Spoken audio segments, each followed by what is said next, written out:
Welcome back to Social Business. A pioneer of social business, Professor Mohammed Yunus, says the sector's flourishing as corporations queue to contribute to society in a more meaningful way rather than by simply cutting a cheque. Now, Yunus is partnering with some of the world's largest corporations, Adidas, Danone, Japanese food company Watami, in business ventures. Now, here's the rub.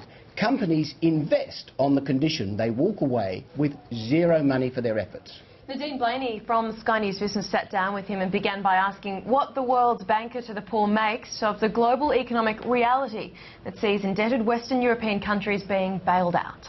You have to redesign the financial system, financial institutions, institutional redesigning. What kind of financial institutions we build today, which serves only people at the top?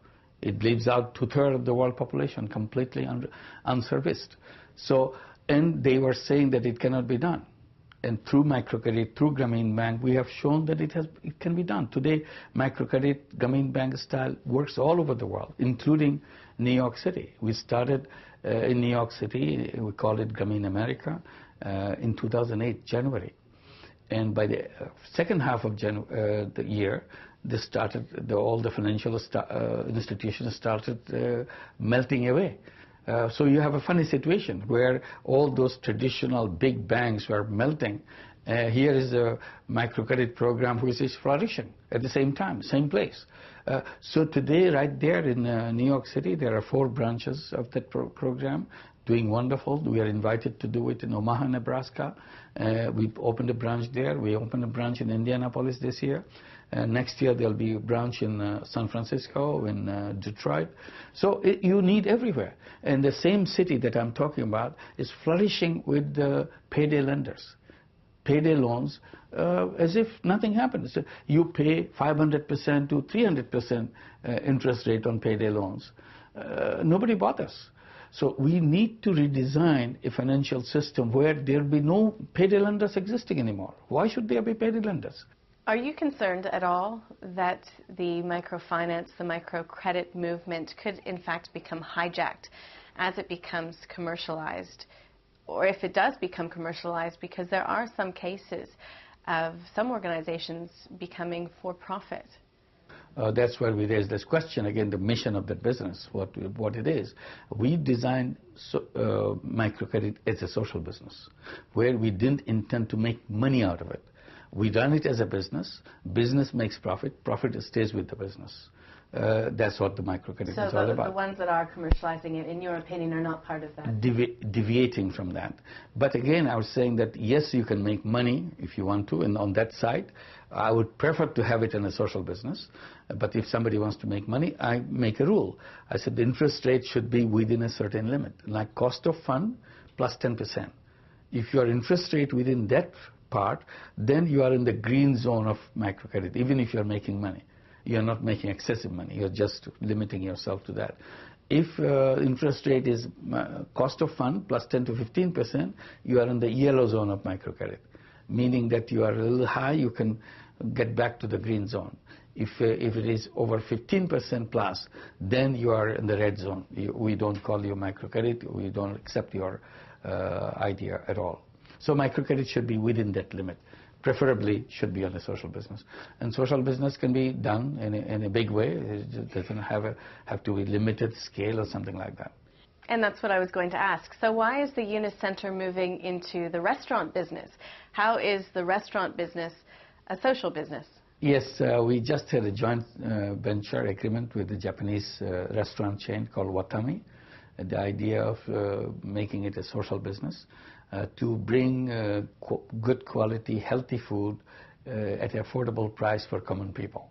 So the idea is to bring healthy food to common people so that they don't have to go for wrong kind of food, and inculcate good food habits among people so the wastage is limited and so on and so forth. So one of Japan's top food and beverage corporations is not going to make anything from this initiative in the way of dividends, in the way of price appreciation, anything? Precisely. That's what the social business is all about. Already we have lots of other companies who are doing social business jointly with us, also separately themselves. We have joint venture with Uniqlo of Japan to bring clothing for the poor children in the villages of Bangladesh, and also sanitary napkins for women in Bangladesh. It's a social business. Uniqlo doesn't want to make profit out of it. It's all solving the problem of the people. We have joint venture with the Danone of France to bring yogurt for malnourished children so that they eat this yogurt, very specially created yogurt, so which brings nutrition, all the macronutrients for the children in Bangladesh, make it very cheap so that even the poorest child can afford it, and have a healthy life for themselves and become healthy children and grow in a normal way rather than a stunted way because of malnutrition. So we have many such companies. We have a joint venture with Veolia of France to bring clean water in the villages of Bangladesh in a social business way. Company will never take any profit out of this because this is dedicated to solve the problem of water. So we have one after another. We have joint venture with BASF of Germany to produce mosquito nets, treated mosquito nets, so that we can protect ourselves from malaria. And is that enough for a corporation to do these initiatives, or should there be a greater alignment between the business model and the way the business is run and its contribution to humanity? All the way, is business as a whole, business as an individual, individuals within the business. It doesn't have to be one particular way. Big businesses can run big businesses, at the same time big social businesses, because they have the creative power. They have the technology at their disposal. Once you use this technology to solve problems, suddenly you see a lot of things you could do but never did that. Now, for example, I keep saying that, why don't you use the patent rights that you have on many things that you have designed all over the world? You keep patent rights to yourself, but hardly use the full potential of those patent rights. But you don't let anybody use it. I said, why don't we create a social business of managing patents so that these patents can be used for social businesses? It doesn't harm you because it doesn't take away your right on the patents. Simply you allowing somebody to use these patents to create social businesses to solve problems. You're not doing it yourself. You're allowing somebody else to do that. And suddenly you have lots of intellectual power packed up into those patents, never used for anybody else except for your business interest. And now you can keep it that way. It's your patent, and we can use it for social business.